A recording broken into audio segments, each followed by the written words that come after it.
Conference from Lieutenant Governor Dan Patrick. Of course, he was named acting governor while Governor Abbott was overseas on a business development trip. So Lieutenant Governor Patrick is going to, we believe, address the state's latest response to the rebuilding efforts here across southeast Texas, and hopefully working with CenterPoint and Entergy to get the power back on as soon as possible. In the meantime, we actually do have some storms that are popping up out there right now, and so I want to take you to that with a look at our FoxRad radar. So notice right now we do have some storms along the coastal areas of southeast Texas, not quite making their way into Houston yet, but let's go ahead and zoom in here on this thunderstorm that's been making its way up into the southern portions of Galveston Bay. In fact, it's really pounding the Texas City Dike right now, moving mostly into the water, but also bringing some lightning here. Let's zoom in here. So this is Smith Point. So if you are from that area, living in that area, maybe running a fishing business in that area, you'll want to take cover here until this thing passes. Let me get rid of some of this clutter. Elsewhere, we also do have some storms that are off the coastline. You'll see that.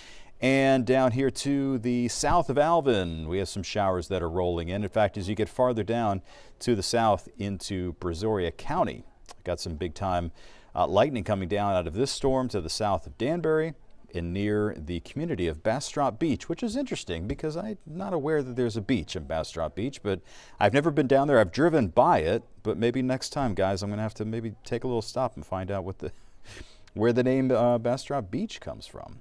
All right, down here into Matagorda County, of course, an area very hard hit by Hurricane Beryl, really one of the places where we had the highest winds and heaviest rain. Got some rain here moving out of the Caney area toward Sweeney. So watch out for that. Also, by the way, down around Sweeney, that river is running a little bit on the high side. Okay, so watch out for that. Rain popping up around Wharton County also, heading down to around the El Campo area. And also, by the way, I want to show you this. You'll see this lightning tracker up here. I'll pull it down for you. So sometimes this is a good thing to see, keep an eye on to see if the lightning is getting more numerous, less numerous, and so forth. So in this case, it is staying up there in this little spot at about 30 lightning strikes every 15 minutes. Also, as we get a little bit hotter, I expect that this is going to start to develop a little bit more closer to the city of Houston, which will, like I said, I told you this morning, it's going to bring us a little bit of both. It's going to bring us some relief from the heat, but also a lingering danger from lightning. Obviously, we have all of these people, thousands and thousands of linemen, line women, line people out there trying to get the power restored, and they're on top of these, obviously very, very tall platforms trying to fix the transmission towers and to clear trees. And if there's lightning around, well, they're going to have to take cover from that one. So we do have a heat advisory today through 8 p.m. The heat index rising up to around 105 degrees. The storms, of course, will cool things down, no doubt about that, but it's just not going to last all that long, and we still have that heat advisory in effect. Got a lot of missing numbers here on the map here from southeast Texas. A lot of these stations were taken offline when Beryl made landfall and brought all the high winds to the area. And so we don't have a fresh temperature coming to us from Angleton or Pearland or Galveston, but one can assume that temperatures have been cooled down there considerably in many locations. Now here in Houston, that heat index is climbing up. So at this hour at 11:04, we have a current temperature of 99 in Sugar Land, 98 at Hobby Airport, 98 in Tomball, and at Bush Intercontinental Airport around 95. Hey, if anybody's listening, can you guys bring me a new 9-volt here for my IFB? Because if you're trying to talk to me, I can't hear you. It just went out. Maybe Director Bradley might be able to help me out with that one. He's the best, by the way, for everybody who's watching on Fox Local. Here's the rainfall forecast, guys, over the next 5 days. So notice, there is going to be some rain here around the Houston area, and breaking it down day by day today, we have the rain that you see that's taking place down there by the coastline. So hot with scattered storms today, also hot with scattered storms for tomorrow, and probably on Saturday as well. Now, heading into the early part of next week, we're having a lower chance for rain and most likely hotter temperatures. And that's going to come along with some higher pressure that's moving into the area. So, if power is not restored by then, you know, we're really going to be hurting, no doubt about that. Here's another look at those thunderstorms that are down in that region that I just mentioned to you. In fact, this is so cool. I love when I'm able to show you this, and this is the outflow boundary. Yeah, I can hear you, sir. This is an outflow boundary. You see this little line right there that's just passed through Alvin? So that's a shift in wind direction, and that is a flow coming out of this thunderstorm. So the wind is blowing in this direction, and the wind here around the Pearland area was kind of coming in like this. So where they come in together, that can actually serve as the focal point for some new storms to pop up. A lot of times that does happen with an outflow boundary. So it's kind of a neat thing to see, and you could really only see it when you have these big thunderstorms sending the outflow out. So that's what's happening around here on current radar conditions, and this is going to be a hazard for anybody that happened to be out there on Galveston Bay, obviously. There was also a little shower that popped up here. It looks like it's dissipated. This was just sort of in the southern parts of Baytown, Decker Drive area. So looks like that one is winding down. It was a little stronger a few minutes ago. And then taking you down here to Brazoria County, Angleton, Lake Jackson. Obviously you guys were hit. One of the spots that really took it hardest as far as the heaviest of the rain and the highest winds with Hurricane Beryl.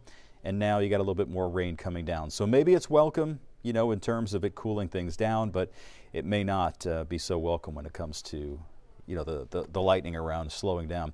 I do have some other sources. I want to go ahead and just check this real quick because some of the other maps that I have they are able to display some other temperatures that aren't coming from airports. And so check this out. So some of the recent downpours there around Lamarck, dropping temperatures down to 77 degrees. Now, of course, it's not going to stay that way, but that's where we are right now. So Hobby Airport at 89 is the temp we're getting from there. 88 in Manville, 86 in Webster, and now 76 is the newest temperature that we're getting from Lamarck. So that's kind of neat to see that.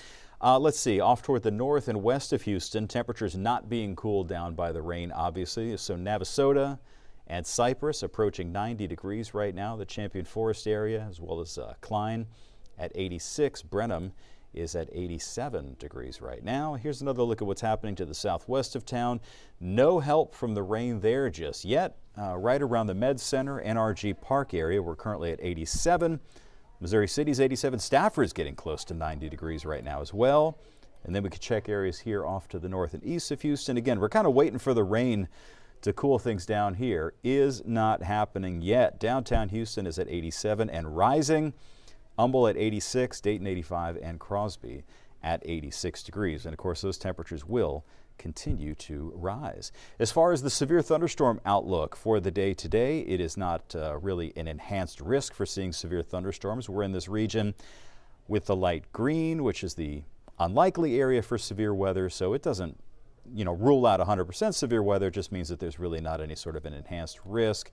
There is a risk over here, southern parts of Arizona, with some severe thunderstorms possible there heading into their afternoon. And across the rest of the country, some isolated areas up there around South Dakota. And by the way, this rain that you see up here in parts of New England, that's actually tied in with the remnants of tropical depression and then post-tropical depression Beryl that made its way past Ottawa, Canada today, and bringing just a little rain to New England. As far as a check of the tropics, here's what we've got for you. So yes, there's a flare-up down here in Central America. This happens a lot, very frequently during this time of the year, and most of the time it does not develop into anything. So we'll keep an eye on that. There is an area over here, though, that was highlighted by the National Hurricane Center as having about a 10% chance for development, and that one most likely is just going to be bringing some rain to Florida. So not really going to have an impact on us. I wanted to also share this with you because I think it's kind of cool, is where the section that Beryl moved over the Gulf of Mexico, actually we've seen just a little bit of a cooling of the temperatures. Now remember, you know, these tropical systems are fed by the cool water, or excuse me, the warm waters over the ocean. The sea surface temperatures are very warm, and that transfers up into the cloud. And we call that latent heat transfer. And so this whole area where the hurricane moved over, right around there, has cooled down. So it's 83 degrees, 83. You see in these spots compared to, let's say, up here, where it's 86, where they weren't affected by the storm. So it's kind of neat to see that, I suppose. And it's that way really elsewhere across the Caribbean Sea too. For example, here, pass through the Caribbean, and if we just query these areas, you'll see that the areas that the storm passed over are just slightly cooler, 81 degrees, 82 degrees, compared to areas that the storm didn't pass that are closer to around 84. So it did cool down those areas. All right, as far as our forecast is concerned, let's get to that. Here is our Futurecast taking us through the remainder of the day today. It's going to be a steamy day. We have those storms that are forming down along our coastal tier of counties. That will likely move inland as we start to get hotter, and it should cool us down. And as we just saw from the Lamarck area, sometimes these thunderstorms can cool you all the way down to the 70s temporarily. So some of you may appreciate that, especially if you're maybe watching us on your phone because you don't have electricity in the house. I don't either. Middle to upper 70s tonight with some showers along the coastline, and then once again we're in for a pretty decent chance for rain here coming up as we head into the day tomorrow.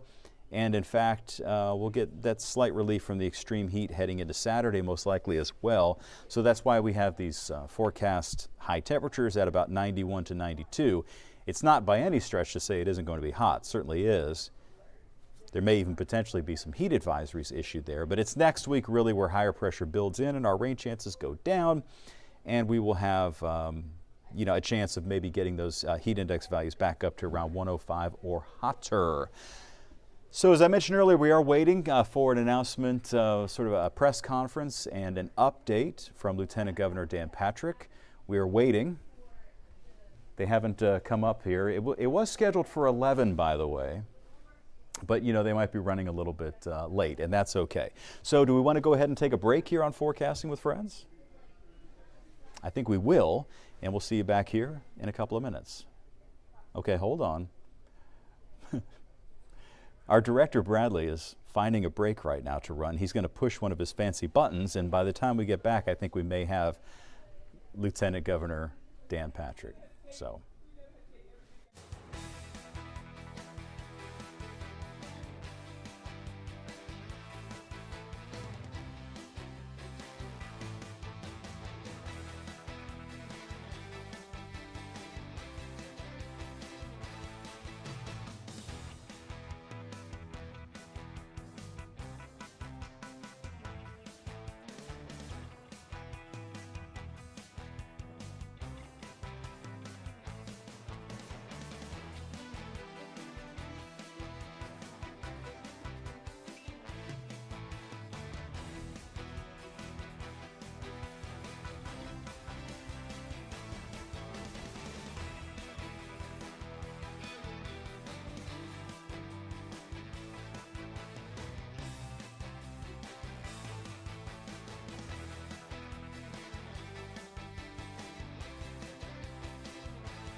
All right, welcome back here to the Fox 26 Weather Center. We are awaiting Lieutenant Governor Dan Patrick, so we'll keep an eye, and you can keep an eye on that desk and see if anybody comes and sits down. In the meantime, I want to talk about the dual threat that we have going on out there today, and that is the threat for heat, but also the threat for dangerous lightning with the thunderstorms that we have popping up. Let's talk about heat and a look at heat safety, and we do have some tips for you to how to keep yourself safe in heat like this. So obviously, this is the refrain that you hear from everybody nonstop every 5 minutes, and that is to drink plenty of water, to stay hydrated, avoid alcohol, beverages with electrolytes, that's like Powerade, Gatorade, all that kind of stuff, can also help to protect against heat stress. Now, this is also the time of the year when we have very strong sunshine. We're only about 3 weeks after the summer solstice, and so that's the day where we have the strongest sunlight.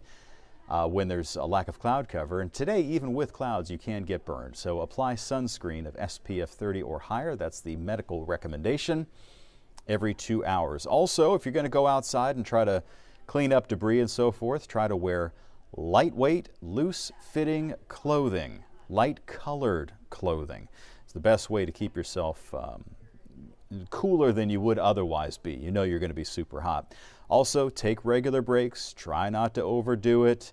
Try to sort of stay in tune with the way you're feeling. If you're starting to feel nauseous or short of breath or maybe a little bit faint or dizzy, you got to go ahead and take a break. Even if you feel like you're making progress on cleaning up out there, it's just too dangerous not to sort of pay attention to your own body. Notice that heat index down on Galveston Island. You see how it's only 82? Well, that's because of the downpour that you guys have had down there. It has cooled down conditions considerably, not so much here in H-Town. So the current temperature is 99 degrees here. The current heat index, feels like value is 99 here in Houston, 99 for Sugar Land and for Pearland, as well as Tomball, and really not that much better anywhere else. Down to the south, you'll notice Palacios and Matagorda. Also, slightly cooler because of the recent rainfall that's occurred there. All right, a roundup of current temperatures shows Texas City at 76 degrees, not a misprint, not a typo. That's because of the rain that's been pouring down. And then compare that to the difference between what we're seeing in the Woodlands at 87, in Cypress at 89, in Missouri City and Pearland at 88, Texas City at 76. That's got to feel pretty awesome.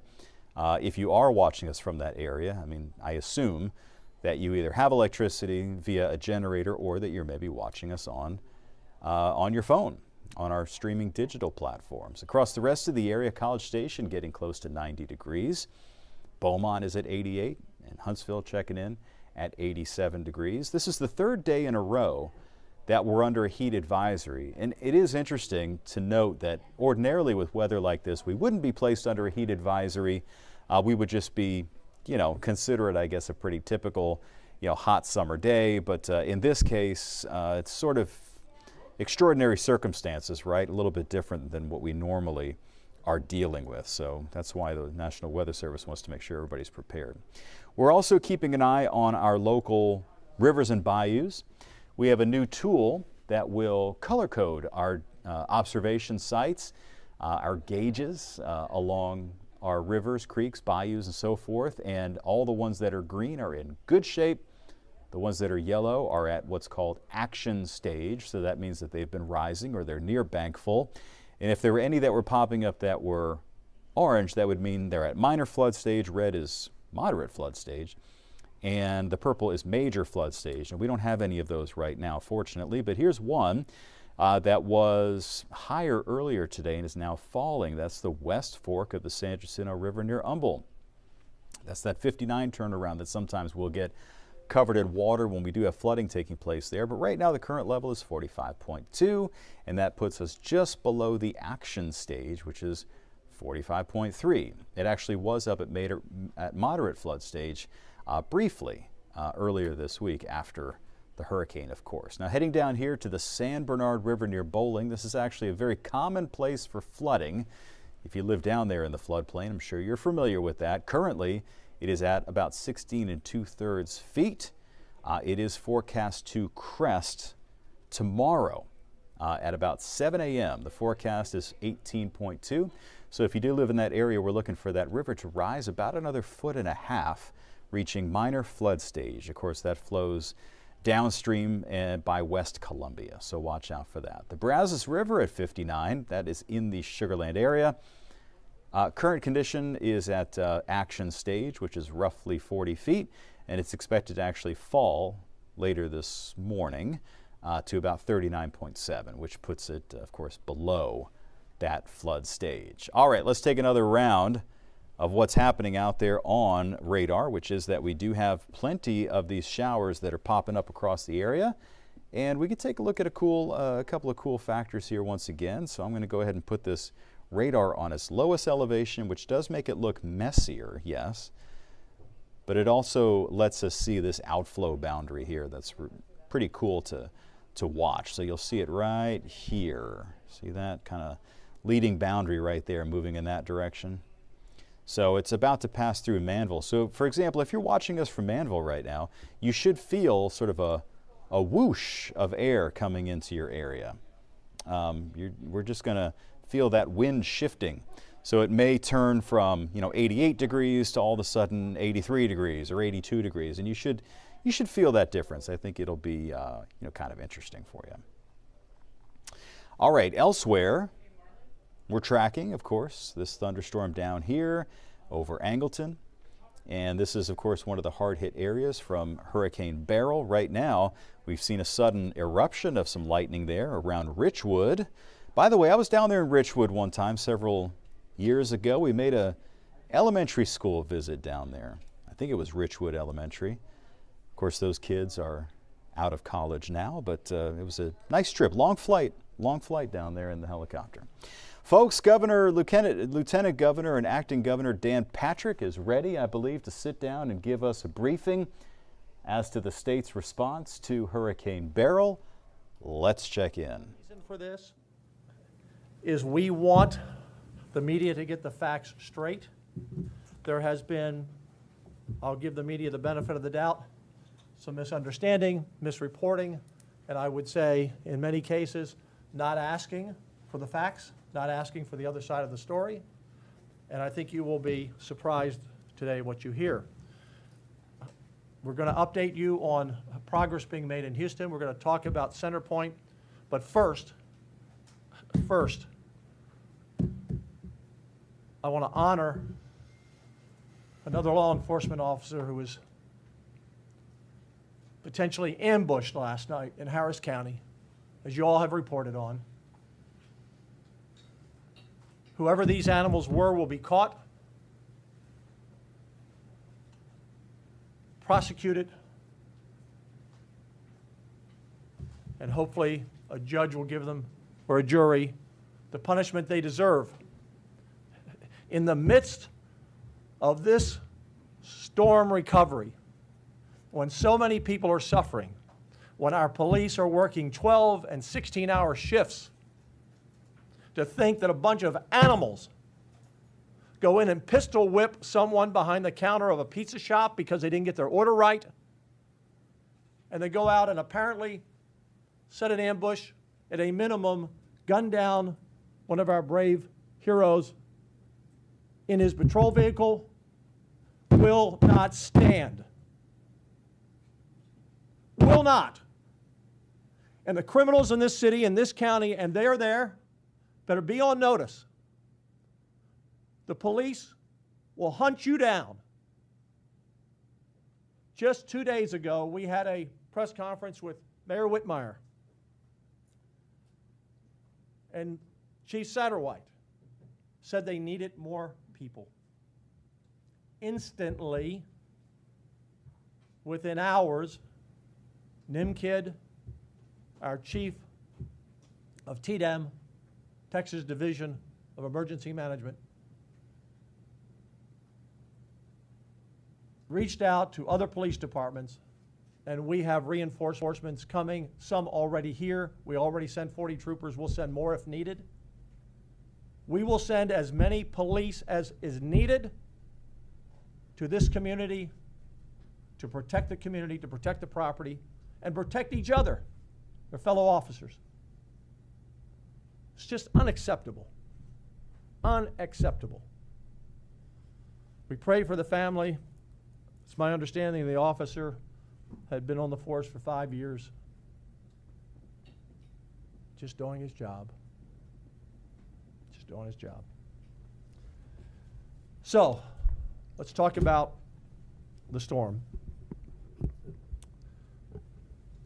First, I want to give an update of what Nim and I have been doing the last couple of days quickly. We've traveled the state. On Tuesday, the day after the storm, we left the emergency center in Austin, and we went to Bryan College Station. They had some damage, but it's also our staging center for the state, which is important here, that we will get back to that in a moment. That staging center can sleep 200 individuals that we would send out to help citizens. We can keep boats there, trucks there. We even had a crew from Missouri and Tennessee that we brought in advance. We were prepared in advance. That's our staging center. We went there and we got a briefing with local officials. Then we went to League City for Galveston County and had a briefing there with local officials. And then we came to Houston and had a briefing with the mayor and local officials. Yesterday, we traveled by helicopter to Matagorda County, where the storm made landfall, met with local officials and had a briefing. And when we say we had a briefing, we go around the table with the emergency management people, the sheriffs, the constables, the county commissioners, the judges, the mayors, whoever has a need or a question, we answer, we ask, and we fulfill. And then we took the helicopter to Jasper, where they had multiple tornadoes, and their belief is somewhere between 40 and 60 homes were greatly damaged or destroyed, and tremendous damage, trees down everywhere. That's what we did yesterday. Now, why do we do that? We do that because under the law, the federal government law, that's our job, no matter what Joe Biden or Lena Hidalgo have to say about it. And we will follow the law, the federal law, in our request to the federal government. Let's be clear, and we'll get to that. And what we do is we say, is there anything you need? And everywhere I went, and this man's been doing this job now for 15 years, 16 years? Yes, sir. The best in the country. So we've been around talking to lots of counties, and we were in Jasper, but we had other counties there. There's not a county judge or a mayor who has not gotten what he or she asked for, and the requests that they've made since we've been there, they will get. There's not a county judge or a city mayor or a commissioner who has said to us, the state of Texas did not get them what they wanted when they needed it. And might I add, just for the record, on Saturday, we reached out to Lena Hidalgo and asked her if she needed anything, and she texted back, no. Sunday, we asked her, did she need anything? She didn't answer. Monday, we asked her, did she need anything? And she said, we're good. Tuesday, we asked her if she needed anything. We're good. We have not had one request from the county judge of Harris County. So I guess all of her citizens are fine in the unincorporated areas, because she doesn't need anything. But if she did, we're there to fulfill it. So, Nim, let me turn it over to you to give us an update of what we're doing in Houston at this state. Thank you, Governor.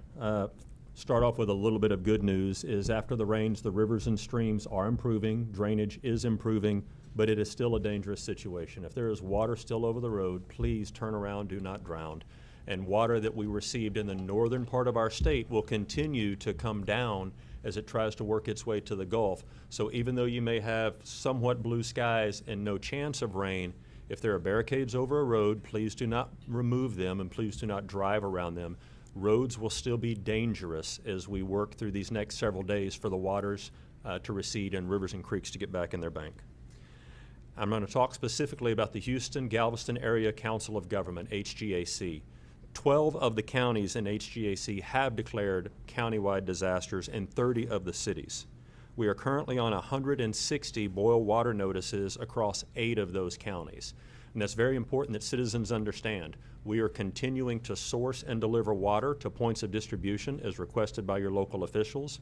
We are doing a very good job of moving those logistics and working with all partners, our private sector partners, our volunteer organizations, and the federal government, at the good people at FEMA, to help us work through this process. You have 135 wastewater treatment plants that are offline right now, and the Texas Commission on Environmental Quality and our Public Works response teams are working to get those back up as quickly as we can. Electricity is still the #1 issue that we are dealing with right now. In fact, electricity is what's causing the boil water notices and the wastewater treatment plants to go offline, in addition to the other damages. Hospitals are severely impacted by this right now. 12 hospitals in this county are still on internal disaster. We continue to have our field hospital set up at NRG Stadium. We continue to bring EMS units and resources in to support local 911 needs, as well as put staff at those hospitals so that when an ambulance goes to the hospital with an acute patient, that they can get that patient seen and turned over to the doctors and nurses in the ER, and that ambulance can get back out on the street for the next 911 call. We have 43 dialysis clinics that are still having issues right now. We are working with them to either move their patients to a different location or make sure that dialysis is available. It is very critical to those patients that need it. Our ISTAT, and we've asked you to help get the information out about ISTAT. As Governor Patrick mentioned, we will follow the federal law. 44 CFR Section 206, which will be provided in your packet, is very clear of what all states are supposed to do in order to request federal assistance. We're following those regulations to the letter. We now have about 1,400 homes that have had their assessments done and we believe qualify for individual assistance. STARS continue to come in. Those are the State of Texas assistance requests. We continue to get STARS. In fact, at 9 o'clock last night, we got the first STAR from the City of Houston for generators. We're going to work with the city to make sure we source the generator to the buildings that they need to go to and get those generators on those facilities as fast as possible. That's it for the report, Governor. So I want to go through a little bit to make sure the record is clear on what has happened, and then I want to talk about power after that, and then we'll take whatever questions.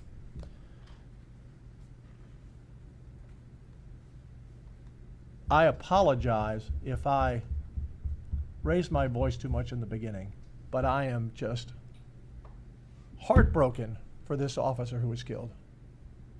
And it's hard to move on from that.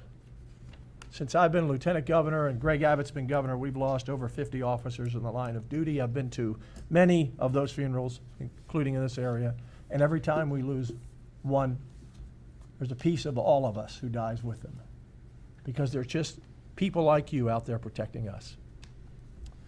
So pray for their families. I want to walk through what has been totally misreported about the interaction between the state and the federal government, specifically with the President of the United States.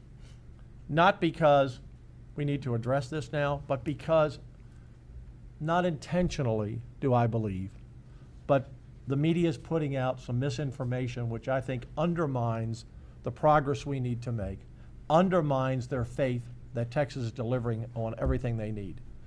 Because I've read it in the newspaper, because I've seen it on television. I saw a false report last night. It wasn't intentional. Someone saying that I needed to fill out a form so people could get personal assistance.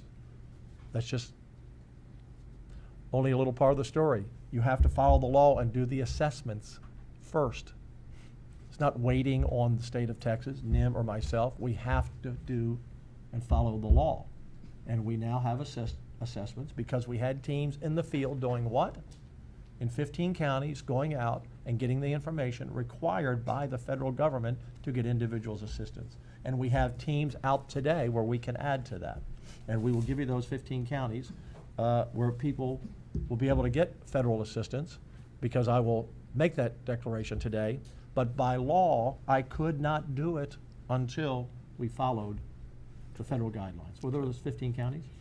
So the counties that you will be requesting from the president, and the president will have to grant this, is Brazoria, Chambers, Galveston, Harris, Jackson, Jasper, Jefferson, Liberty, Matagorda, Montgomery, Orange, Polk, San Jacinto, Walker, and Wharton.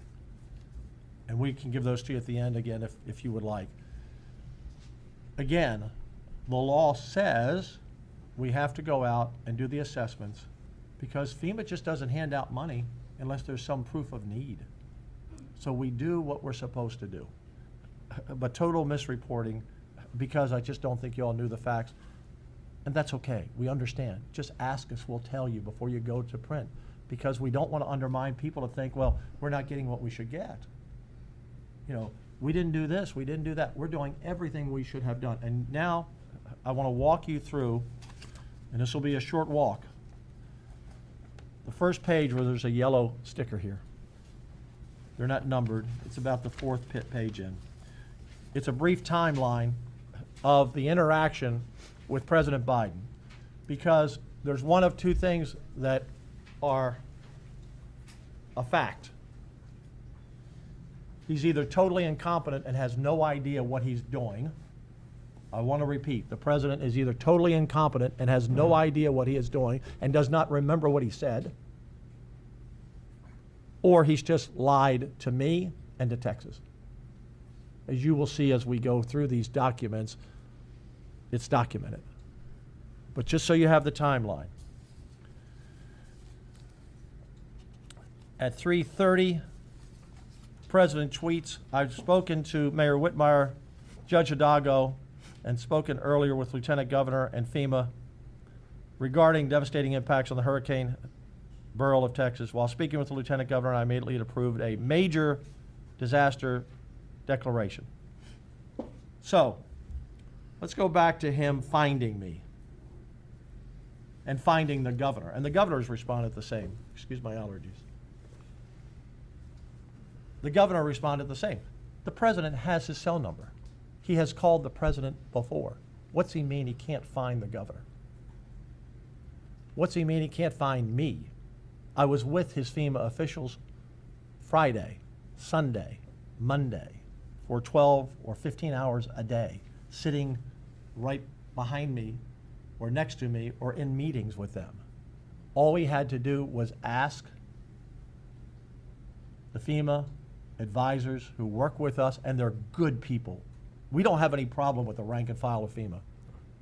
We don't have any problem. We have a great relationship with him. He didn't.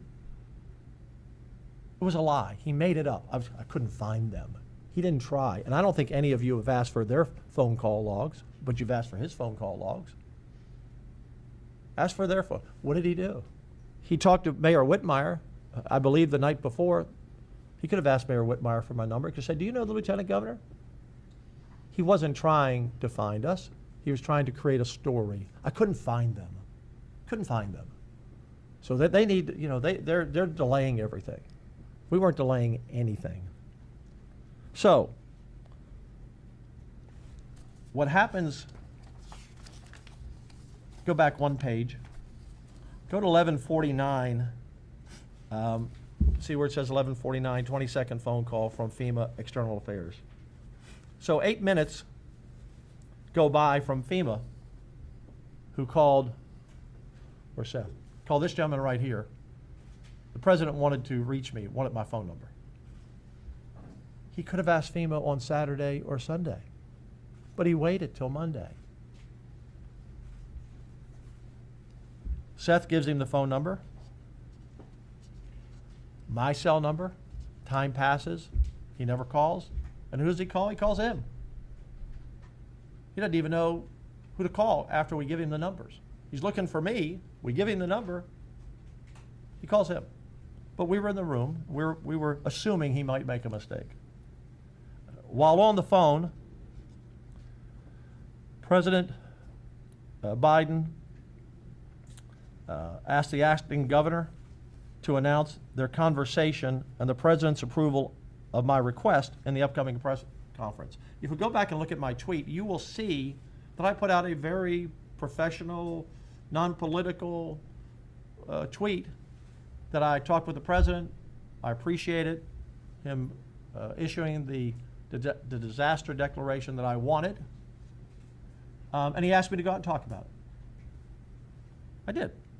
I thanked him. I told the local officials. He asked me, he said, are you going to go and announce this? I want you to announce this. Yes, sir. We'll do that. By the way, I asked him for an emergency disaster declaration. Key point. And I asked it and filled out the form for it to be continuing. You're going to learn that what he gave us, he took away immediately. He gave it, shouted about it, blamed Abbott and I for not doing something right. He gave us the money and he took it away immediately, and the documents show it. Total lie, or doesn't know what the hell he's doing. So the next thing that happens We begin at 12:07, right out 5 minutes after the phone call, to start the paperwork. Now we go to the next page where the president says he's talked with everyone, and he immediately approved read this line at 3:50, I immediately approved a major disaster declaration. We have a tweet on that. You can all find it. We'll send it to you if you're looking for it.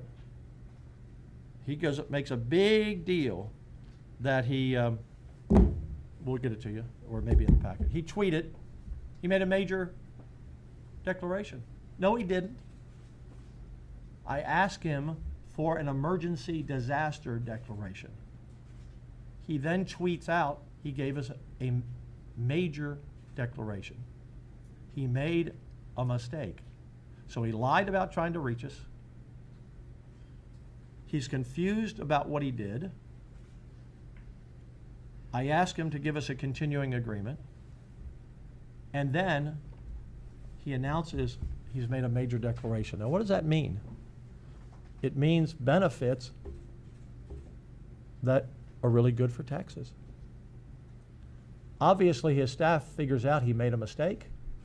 And so at 4 o'clock, we get a call from them. We need you to change your disaster declaration. So when Lena Hidalgo says, well, the lieutenant governor in the state of Texas needed help. No, we didn't help. He granted on the phone a major disaster. He announced he gave us a major declaration. Words mean something under the law of what benefits we get. So his staff said, Mr. President, you made a mistake, I assume. We've got to ask the governor to change the declaration, which we did. Which we did. So that was the second declaration. I want you to go back now to, there's 3 yellow tags in the back. The first one will say,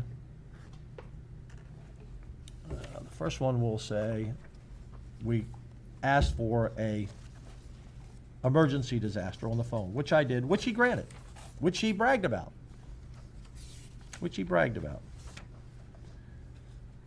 And we checked the box for it to be a continuing declaration. In other words, don't end, because we don't know how much damage we're going to have. And then you have the page that says a major. That's the second declaration we made, because he didn't know what he told me on the phone, and he announced something differently to the world.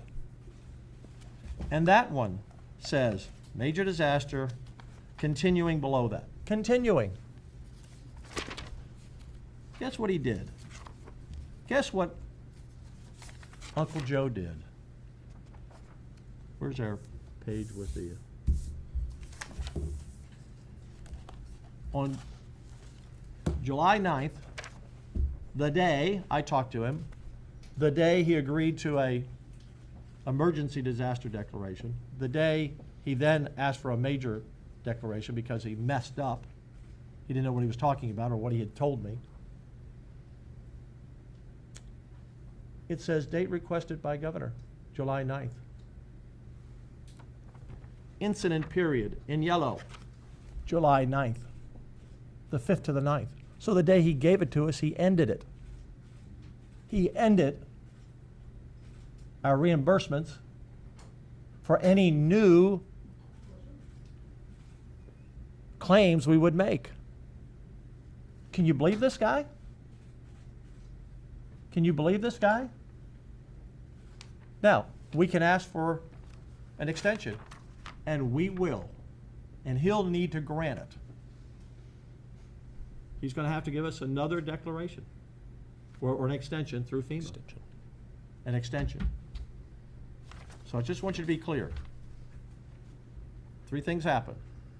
I ask him for an emergency disaster. He grants it. I said I need it continuing, and I need it for 121 counties. And guess what else he did on this day? He cut our list from 121 counties to 67?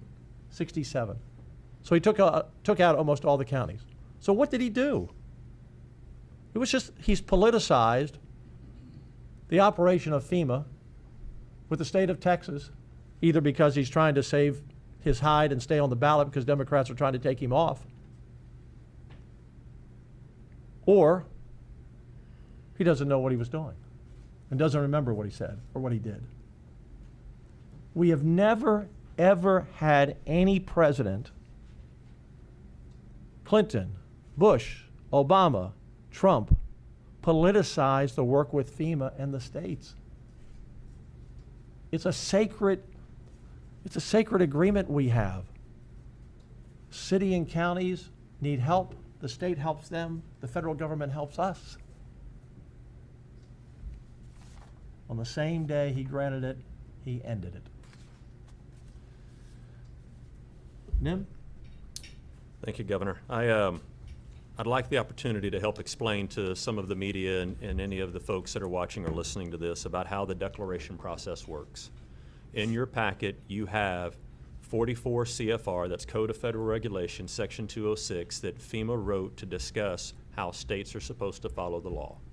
There's one person on the planet that can override that law and grant a declaration outside of the law, and that's the President of the United States.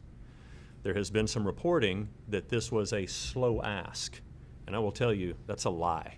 This was not a slow ask. This was a timely ask following the law. And in fact, I would argue that Governor Patrick's ask of Biden to get this declaration may have sped it up had he not ended it on the exact same day. But the document that I have that we will share with you goes back to 2007 from a time frame perspective. This will be the 27th major disaster declaration since 2007.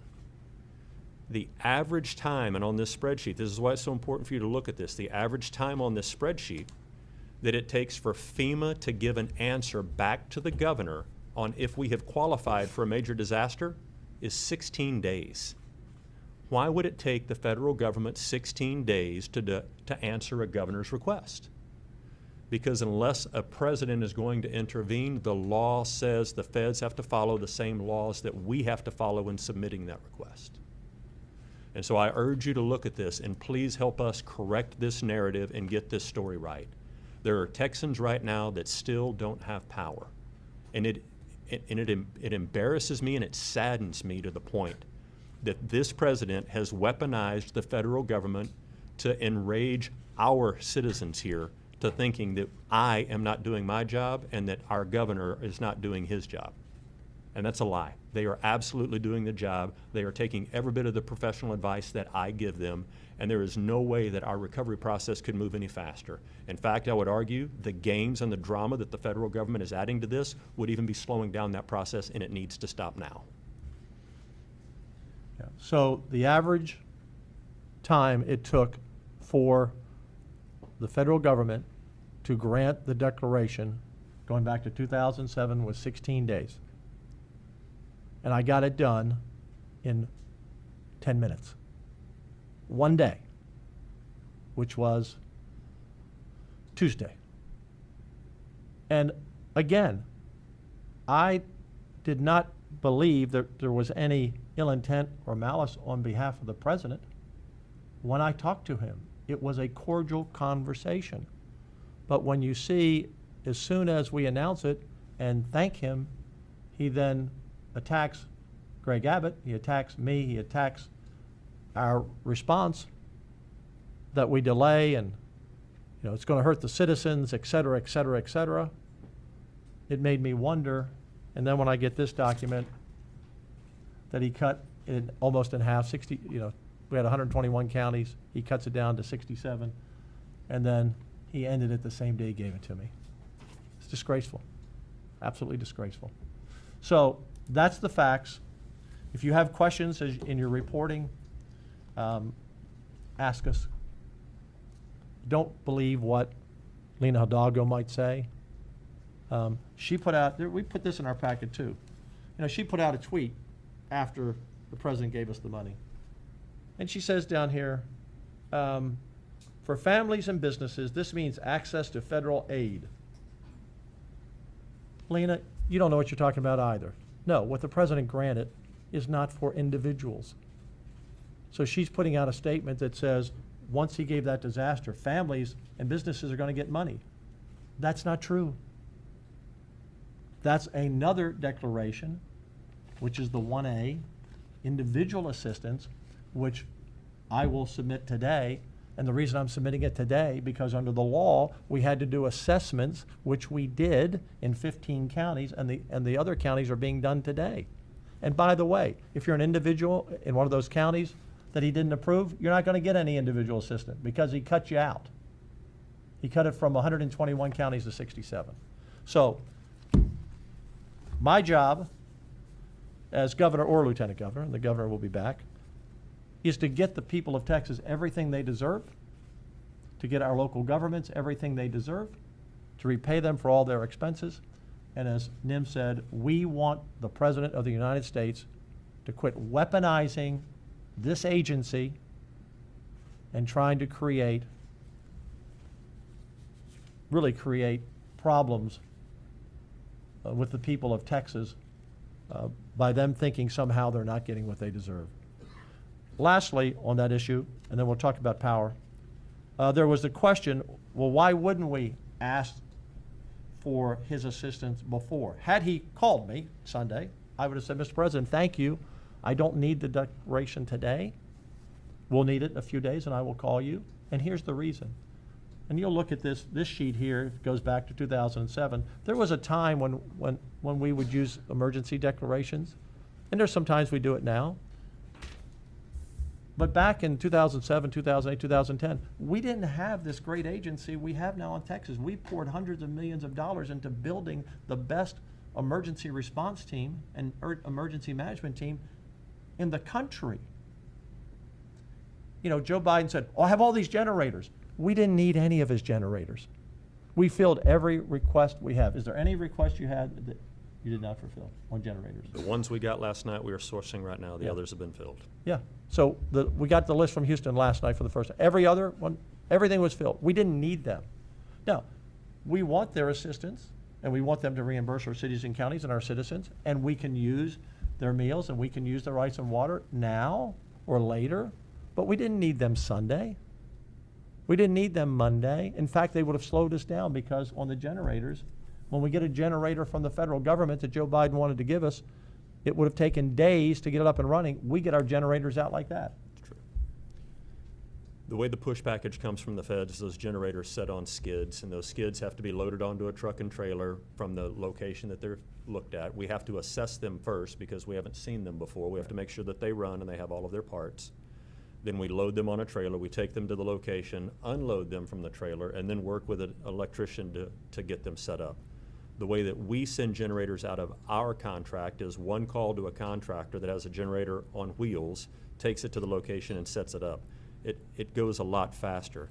The Corps of Engineers supports FEMA in the generator push package. The Corps staff has told us it is at least 48 hours from the time that a generator is identified to fit a location before they can have electricity on. I think many of you can report out that we had generators as soon as they pulled up working with the building owners that had already installed manual transfer switches. Power was coming back onto those within hours, not 48 hours, not 2 days. So ours were faster. We didn't need his. We have everything. And then as the days go by, yes, you need reinforcements from some of their supplies, but we didn't need it those days. So this has been a political stunt, unfortunately, from him from day one. And we're going to get everything we should get for our citizens. Look, I don't know if he's going to be president next week. Seems to be a lot of people in his own party trying to get rid of him. But whoever we work with, whether it's himself or Kamala Harris or whomever it is, we will work with them. We have a great relationship with FEMA, a great relationship. And all of their people, we were with Tony Robbins, our district coordinator yesterday. He's fabulous. They're all fabulous. This was all either campaign driven or just a president who didn't know what he was talking about and looking to score some political points, maybe to divert other things. And I'm not going to let Texans bear the brunt of that. Power. The governor announced today that he is asking for an investigation of CenterPoint and any power company that does not deliver and see what the problems were. By the way, when we went to Matagorda yesterday, they said they'll have about 80 or 90% of their power back, except for the city of Sargent. So they'll have their power back. We were in Jasper yesterday. All the counties, with the exception of some spot areas, felt like they're going to have 80 or 90% of their power back. If CenterPoint meets their goals, by Sunday, they will have reduced it from about 2.2 million people without power down to still about 500,000 for next week. Folks, that is not acceptable. And I know it's a hard job. I know it's more people than they've ever had without power, and I know that no other power company in the country has ever put 1 million people back online in 2 days. I saw a report last night on one of the TV stations that said this is the 3rd day without power. Well, they obviously couldn't restore it on the day of the storm, so it was the 2nd day. So they did get 1 million back. But, and people are reasonable, and people are patient, and people are understanding. You know, people have gotten out and they've seen this damage. Travis Herzog on Channel 13 last night gave a great description, I thought, in the weather. You know, this was a Cat 1 story, a Cat 1 storm, but why was there so much damage? I mean, when you go out and about and see it, it's because the eye wall came over a large part of the city with the most sustained winds and gusts, and it maintained itself for 3 or 4 hours. So I think as people have gotten out of their neighborhoods, if they can, if they can get gas in their car to go somewhere, if they can, they've seen this damage. It's really unbelievable. The other day in the press conference, Tom Ramsey, our commissioner from Harris County, said that this debris collection will probably be double what we had during the derecho that we had several weeks ago. Tremendous debris. So I understand they have a tough job. We're going to investigate it. We're going to get to the bottom of it. We are always going to have big storms in this area. We have lots of trees that hit power lines. That's going to happen. But we have to be sure that they were prepared as they should have been before. My only comment on that, and I've had lots of meetings, lots of discussions, I sense that maybe they didn't see the impact that we had. They underestimated the impact of the storm and the direction of the storm. They brought in 12,000 people, and you understand they can't bring in 11,000 people 4 days out and put them in a hotel and feed them, and they don't even know where the storm's going. You can't chase that army. But it would appear they were not as prepared as they should have been and not ready to go as quickly as they could have been. And had they, and again, we'll see what the facts are later, but had they, then maybe some people would have their power sooner. They say that they'll have cut that number from 2.2 million, 2.3 million without power down to about 500,000 by Sunday. So many people will be back, but let me tell you what, it's a terrible situation for people who are in this heat. Stores around them aren't open. Where do you get food? Et cetera, et cetera, et cetera, et cetera. And it's not a state function to operate that, but it is our state Public Utility Commission to oversee it. And as we speak right now, there's a committee hearing at the Public Utility Commission in which the CEO of CenterPoint is testifying. If he hasn't already, he will be shortly. So that process already started. Right now, we'll get back and dissect what happened or didn't happen. But right now, I want every person at CenterPoint to have one job: get the power back on. We'll talk about what happened before the storm later. Just get the power back on. Let's open up for questions. Question for NIMKID. Can you tell us exactly how many generators your agency has and where exactly you have deployed them? Yes, ma'am. Our agency owns about 75 generators. Those have been deployed mostly into the Houston, Galveston area. I can get a list of the breakdown of the cities. Those are smaller generators that are supporting traffic intersection signals. Those are the ones we own. The rest we contract out for. And there's been about 135 generators that have been requested and are delivered or en route to be set up. And in cases some of them are set up waiting on facility electricians to be able to hook them up to the building. And another good story of that, and we want to continue this, for generators that we have already put in the field, when power has been brought back onto that facility, we're getting those same generators and moving them to another facility to be ready for the next deployment. Can you walk me through a little bit more detail about where they are deployed? They're all over the place. We'll get a map for you that have those locations. Well, critical infrastructure facilities. Some are at hospitals. Some are at traffic intersections. Some are at water and wastewater treatment plants. So they're public infrastructure type facilities. They are not at homes, and they are not on private sector businesses. And a question for the Lieutenant Yes, Governor. ma'am.